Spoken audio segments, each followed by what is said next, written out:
혹시 지금 당신의 삶이 정체되어 있거나 무언가 돌파구가 필요한데 방법을 찾지 못해 막막했던 적은 없으신가요?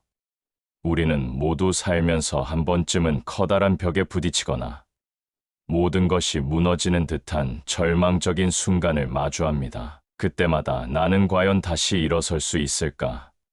내 인생에도 빛나는 터닝포인트가 올까? 하는 질문을 던지게 되죠. 주변을 둘러보면 어떤 사람은 위기 속에서도 기회를 찾아내고 오히려 그 시련을 발판 삼아 더 큰 성공을 이루어내는 것처럼 보입니다. 과연 그들에게는 어떤 특별한 비결이 있는 걸까요? 단순히 운이 좋아서일까요? 바로 이런 물음 속에서 우리는 오늘 조선 후기 최고의 지성이자 수많은 고난을 겪으면서도 결국 위대한 성공을 이룬 다산 정약용 선생의 삶을 통해 인생의 터닝포인트를 만드는 비결에 대해 이야기해 볼 겁니다. 특히 다산의 성공 뒤에는 그가 곁에 두었던 이런 사람들이 있었다고 현자들은 입을 모아 말합니다. 지금부터 당신의 마음속 깊은 곳에 숨어있던 좌절과 변화에 대한 갈망을 함께 마주하고 예상치 못한 깨달음을 얻는 시간을 가져보세요. 이 이야기는 당신의 인생을 완전히 새롭게 재정의하고 성공으로 이끄는 중요한 기회가 될 것입니다. 저 역시 젊은 시절에는 성공이라는 것이 그저 운과 재능의 영역이라고만 생각했습니다. 타고난 능력이 뛰어나거나 좋은 배경을 가진 사람만이 성공할 수 있을 거라 막연히 믿었죠. 하지만 막상 인생의 굴곡을 겪으면서 아무리 능력이 뛰어나도 혼자서는 한계가 명확하다는 것을 깨달았습니다. 어떤 시기에는 열심히 노력해도 일이 풀리지 않고 오히려 나락으로 떨어지는 듯한 경험을 하기도 했죠. 그때마다 정말 끝인가? 내게 다시 기회가 올까? 하는 자괴감에 시달렸습니다. 혹시 지금 이 영상을 보고 계신 당신도 삶의 벽 앞에서 좌절하거나 혼자서 모든 것을 해결하려다 지쳐버린 적은 없으신가요? 제 작은 고백이 당신의 마음에 작은 위로가 되고 더 나아가 우리가 어떤 사람들을 곁에 두어야 인생의 진정한 터닝포인트를 만들 수 있을지 함께 고민하는 시작점이 되기를 바랍니다. 오늘 이야기는 당신의 성공을 위한 가장 확실한 이정표가 될 겁니다. 오늘 우리가 이야기할 인생의 터닝포인트를 만드는 비결은 단순히 물질적인 성공만을 의미하지 않습니다. 우리는 흔히 성공을 재물이나 명예, 사회적 지위와 같은 겉모습으로만 판단하곤 합니다. 하지만 진정한 성공은 내면의 성장과 더불어 주변 사람들과의 건강한 관계 속에서 꽃피웁니다. 현자들은 홀로 모든 것을 이루려 하기보다 지혜로운 인연을 곁에 두는 것이 중요하다고 강조해왔습니다. 예를 들어 논어에서 공자는 세 사람이 길을 가면 반드시 나의 스승이 있다고 말했습니다. 이는 모든 사람에게 배울 점이 있으며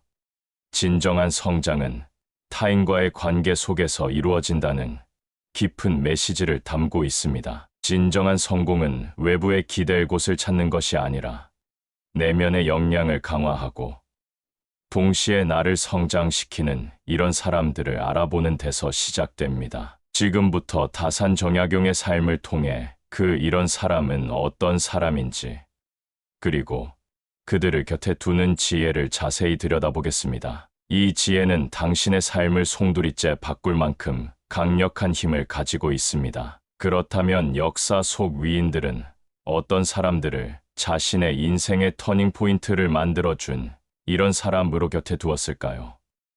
우리는 조선 최고의 지성으로 불리는 다산 정약용의 삶에서 그 해답을 찾을 수 있습니다. 다산은 18년이라는 긴 유배 생활을 겪으며 모든 것이 좌절된 듯한 위기에 처했습니다. 하지만 그는 그 절망 속에서도 좌절하지 않고 오히려 학문 연구에 몰두하여 방대한 저수를 남겼습니다. 그의 위대한 업적 뒤에는 그를 믿고 지원해준 사람들이 있었습니다. 특히 다산의 학문과 인품을 존경하며 그가 유배지에서도 학문에 전념할 수 있도록 물질적, 정신적 지원을 아끼지 않았던 초이선사나 윤종이와 같은 인물들이 있었습니다. 그들은 다산의 재능을 알아보고 그가 가진 위대한 잠재력이 시련 속에서 꺾이지 않도록 묵묵히 곁을 지켰습니다. 만약 다산이 혼자 모든 고난을 감당했다면 과연 목민심서와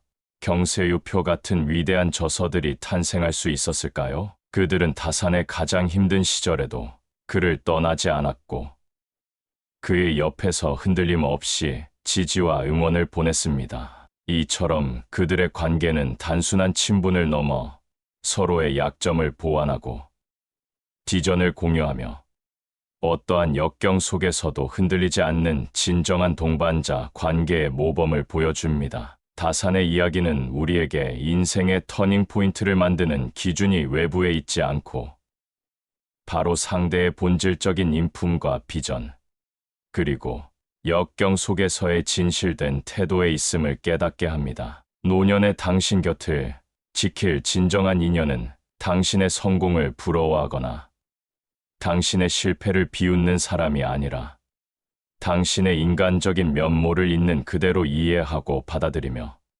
당신의 삶의 가치를 함께 나누는 사람일 것입니다. 자, 이제 좀 더 깊이 들어가 볼까요? 인생의 터닝 포인트를 놓치지 않기 위해 우리는 무엇을 하지 말아야 할까요? 우리는 흔히 삶의 위기 앞에서 잘못된 방향으로 인연을 맺거나 관계를 유지하려 합니다. 첫째, 그저 외로움을 피하기 위해 의미 없는 모임이나 관계에 억지로 참여합니다. 둘째, 과거의 인연에 얽매여 변화를 두려워하고 불편한 관계를 억지로 유지하려 합니다. 셋째, 물질적인 도움을 주고받거나 사회적 지위를 이용하는 등 이 관계로만 인연을 맺으려 합니다. 넷째, 나의 감정이나 의견을 솔직하게 드러내지 않고 상대의 비위만 맞추려 합니다. 말은 쉽지만 그게 제일 어렵잖아요. 왜 우리는 아는 것을 실천하지 못하고 자명한 위험에도 불구하고 피상적인 관계에 매달릴까요? 우리는 외로움을 두려워하고 사회적 시선에 갇히거나 과거의 인연을 놓지 못하며 끊임없이 외부에서 나의 안정감을 찾으려 하기 때문입니다. 혹시 당신도 진정한 터닝 포인트를 만들 사람보다 그저 외로움을 피하기 위해 의미 없는 관계의 시간과 에너지를 낭비하고 있진 않으신가요? 노자 역시 기대하지 않으면 실망도 없다 했습니다. 물론 모든 관계에 아무런 기대도 하지 않으려는 태도가 항상 옳다는 것은 아닙니다. 하지만 과도한 기대를 내려놓고 상대를 있는 그대로 받아들이는 태도는 우리 마음을 한결 자유롭게 해줍니다. 마치 묵직한 돌을 내려놓은 듯 가슴이 훨씬 가벼워질 수 있지요. 어쩌면 우리는 진정한 인연의 의미와 나의 삶에 필요한 것이 무엇인지 깨닫는 대신 그저 막연한 불안감이나 과거의 방식에 갇혀 있었던 것은 아닐까요?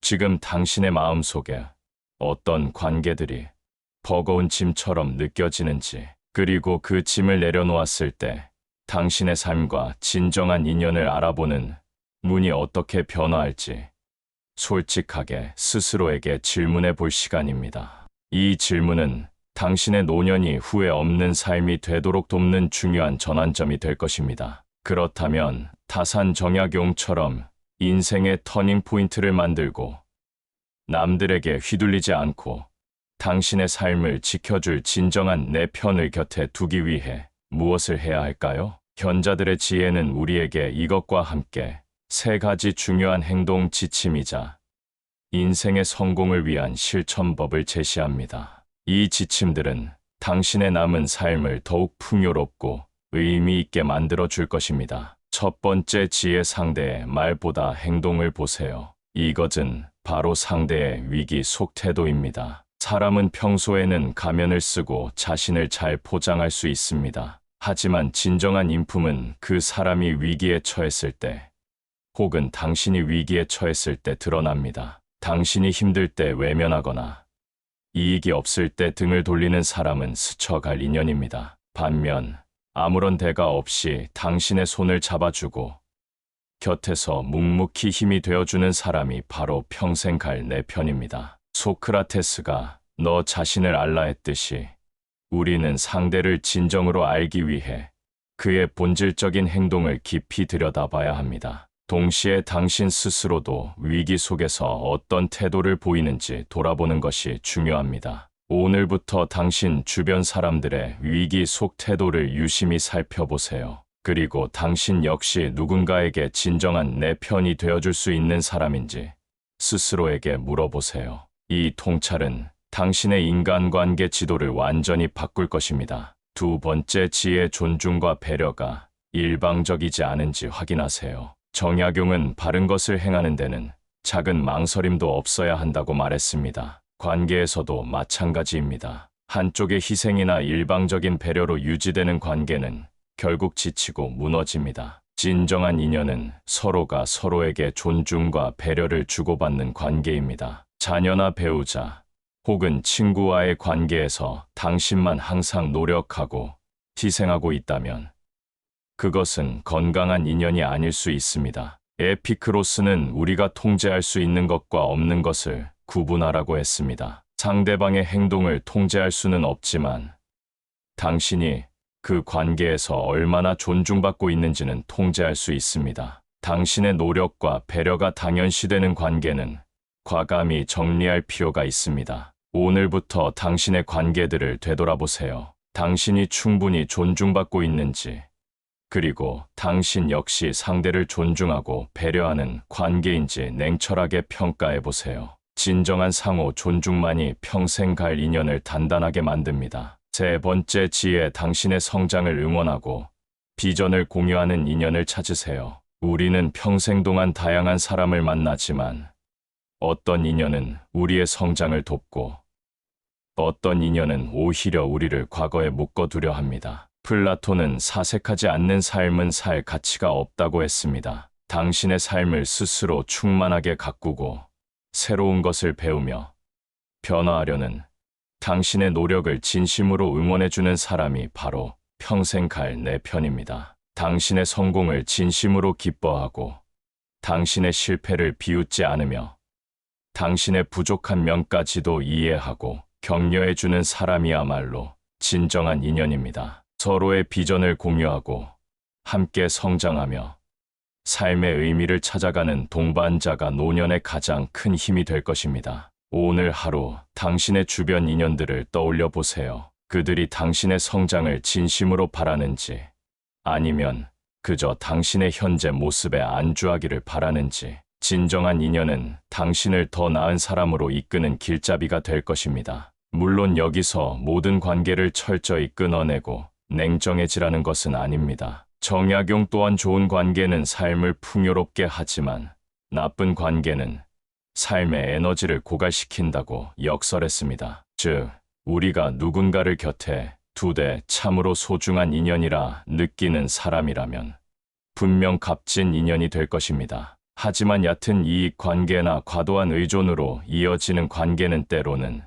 삶의 평온함을 깨뜨릴 수도 있습니다. 삶이 길어지면 길어질수록 우리는 더 적절한 거리를 유지하는 법을 배우게 됩니다. 진정한 관계는 내 삶을 북돋아주고 영혼의 깊은 부분을 함께 나눌 수 있는 관계일 겁니다. 그러나 그런 관계는 많지 않습니다. 그리고 한평생을 살아보니 그 소수의 인연만으로도 충분히 행복하다는 사실을 깨닫게 되는 것이지요. 여러분도 떠올려 보십시오. 살면서 관계 때문에 아파했던 순간은 몇 번이나 되었는지, 그리고 그 아픔의 대부분은 어디에서 왔는지를 말입니다. 혹시 기대가 너무 컸던 것은 아니었는지, 상대가 나에게 늘 내가 원하는 방식으로만 다가와 주길 바라지는 않았는지, 기대가 큰 만큼 실망도 커지는 법입니다. 노자 역시 기대하지 않으면 실망도 없다 했습니다. 물론 관계에 아무런 기대도 하지 않으려는 태도가 항상 옳다는 것은 개인의 선택입니다. 그러나 과도한 기대를 내려놓고 상대를 있는 그대로 받아들이는 태도는 우리 마음을 한결 자유롭게 해줍니다. 마치 묵직한 돌을 내려놓은 듯 가슴이 훨씬 가벼워질 수 있지요. 여기서 우리는 고독을 이야기하지 않을 수 없습니다. 젊었을 때의 고독은 왠지 외롭고 무섭기까지 합니다. 뿌옇게 안개 낀 들판에 홀로 서 있는 것 같은 막막함에 견디기 어려워집니다. 그래서 누구든 끊임없이 누군가를 찾아 헤매고 이런저런 모임에 기웃거리게 되기도 합니다. 하지만 나이가 들고 인생의 기쁨과 슬픔을 충분히 맛보다 보면 고독에 깃든 묘한 아름다움과 충만함을 알게 됩니다. 헨리 데이비드 소로우가 나는 고독 속에서 좋은 동반자를 발견했다고 말했듯이 혼자만의 시간을 음미해보면 결코 그 시간이 공허하지 않다는 걸 깨닫게 되지요. 아침에 일어나 따뜻한 차 한 잔을 홀로 음미할 때 들리는 새 소리나 바람 소리에 마음이 잔잔히 흔들릴 때 오래전에 즐겨 듣던 음악을 다시 들어볼 때 우리가 느끼는 그 고요한 행복은 분명 고독의 다른 얼굴입니다. 삶의 후반부에는 이 고독의 맛이 더욱 깊어집니다. 타인이 줄 수 없는 섬세하고 내밀한 감정들이 고독 속에서 피어나기 때문입니다. 그 순간들을 자주 누리다 보면 시끄러운 모임에서 잠깐 웃고 떠드는 시간과는 비교도 되지 않는 순도 높은 기쁨을 맛보게 됩니다. 마음이 충만하니 굳이 많은 인연이 없어도 괜찮구나라는 생각이 듭니다. 더 나아가 정약용은 대부분의 인간 관계는 사실 이 관계에 기반한다고 지적했습니다. 학교나 직장 혹은 취미 활동을 통해 맺은 인연들 중 상당수는 그 연결고리가 사라지면 연락마저 끊기게 됩니다. 공자도 말했듯이 이익을 쫓아 몰려든 무리는 이익이 떨어지면 흩어지기 마련입니다. 이런 일은 결코 드물지 않습니다. 당신이 직장을 옮기는 순간 함께 어울리던 동료들이 언제 그랬냐는 듯 연락하지 않게 되기도 하고 또 학창 시절엔 둘도 없는 친구 같았던 사람들이 졸업 후에는 각자의 삶에 치여 점점 잊혀지기도 합니다. 물론 이런 자연스러운 흐름이 늘 슬픈 것만은 아닙니다. 이 인생은 원래 끊임없는 만남과 이별의 연속이며 이런 변화를 통해 우리는 또 다른 배움을 얻게 됩니다. 문제는 그 흐름을 억지로 붙잡으려 하거나 이미 의미가 희미해진 관계에 매달리는 데서 생겨납니다. 그렇게 매달리면 마음의 상처만 커질 뿐입니다. 삶의 후반부에는 눈앞의 관계들이 조용히 사라지는 모습을 그저 담담하게 받아들이게 됩니다. 모든 것이 영원하지 않음을 충분히 알았기 때문입니다. 그리고 진정으로 귀한 관계는 어떤 시기가 지나도 서로를 잊지 않고 다시 이어지게 마련이라는 믿음도 생깁니다. 이렇듯 인생의 후반기는 세월의 흐름과 함께 변하고 사라지는 관계들, 그리고 무엇보다 자기 자신의 내면까지 두루 살피게 만드는 시간입니다. 관계조차도 인생의 계절을 따라 변화한다는 사실은 어쩌면 당연합니다. 젊을 때에는 열정적이고 끈끈한 술자리와 뜨거운 대화가 관계를 단단하게 묶어줍니다. 그러나 중년에 들어서면 사업, 가정, 현실적 문제들을 공유하는 실용적인 관계로 바뀝니다. 그리고 노년에 이르러 예전 같지 않은 체력과 달라진 가치관 속에서 자연스럽게 소멸해가는 관계도 있고 반대로 더 깊이 영혼의 이야기를 나눌 수 있는 관계가 남기도 합니다. 석가모니가 말했듯이 모든 것은 변한다. 그것이 유일한 진리다. 관계 또한 마찬가지입니다.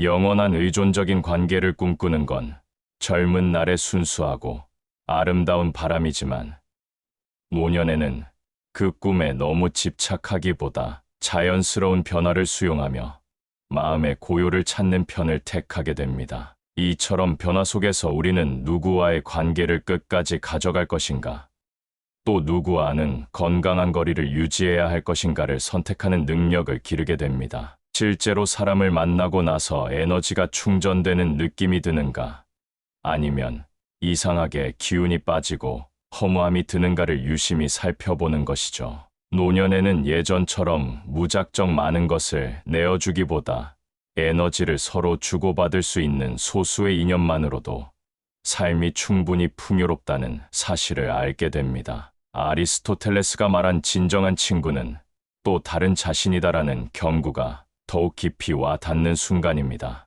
나와 비슷한 영혼의 결을 가진 사람과는 이득이 없어도 한결같이 교감하며 시간이 흘러도 흔들리지 않는 유대감을 유지할 수 있습니다. 결국 현자들이 던진 메시지는 노년이 되면 반드시 혼자가 되어야 한다거나 외부에 기댈 곳이 전혀 필요 없다는 말이 아닙니다. 다만 과거처럼 집착적으로 많은 인맥을 쌓고 그 인맥이 나에게 행복을 줄 것이라는 환상 속에 살 필요가 없다는 것이지요. 도리어 인생의 황혼기에 접어든 우리는 외부가 아닌 내면에서 참된 위안을 얻고 자족의 기쁨을 누리며 내면의 친구를 더욱 단단히 발견하는 쪽을 택합니다. 사람은 태어날 때도 홀로, 마지막 순간에도 홀로라는 사실을 알기에 이제 더는 외부에만 목매지 않습니다. 우리가 오늘 나눈 3가지 핵심 지혜를 다시 한번 기억하세요. 첫째,